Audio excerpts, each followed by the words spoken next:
It was a morning in November, 1989. The cold wind softly brushed against my face as I awoke. I sat up, swung my neck from side to side in an attempt to crack my lifeless bones. I swore I heard my mother's voice. I can't recall what she said, but I was sure it woke me up.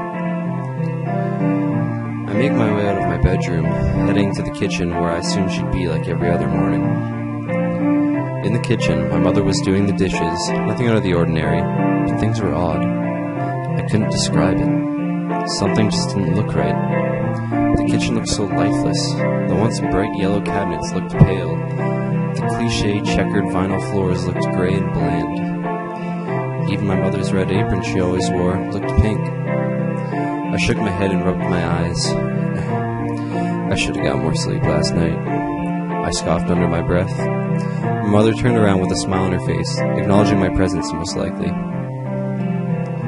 After observing the contents of breakfast, I decided I wasn't hungry, so I went up to my room to get dressed. I felt heavy and drowsy. What happened last night? I said to myself. Now I'm worried. I can't seem to remember anything before waking up. I try hard to regain my memory, but brush it off as fatigue and open my wardrobe to find an outfit. Gray sweater and blue jeans.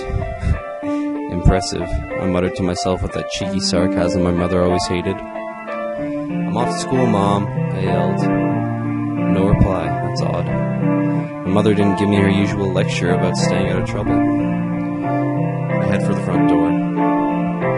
As I'm walking down the street, I spot my friend. Hey pal, how's it going? My friend ignores me. Hey, what's wrong? He keeps ignoring me. I tap him on the shoulder. He swats his arm as he would when a foreign object comes in contact with it. Mate, what's your problem? I yelled, frustrated at today's events. He keeps walking, and I'm left standing on the sidewalk, wondering what the hell's going on.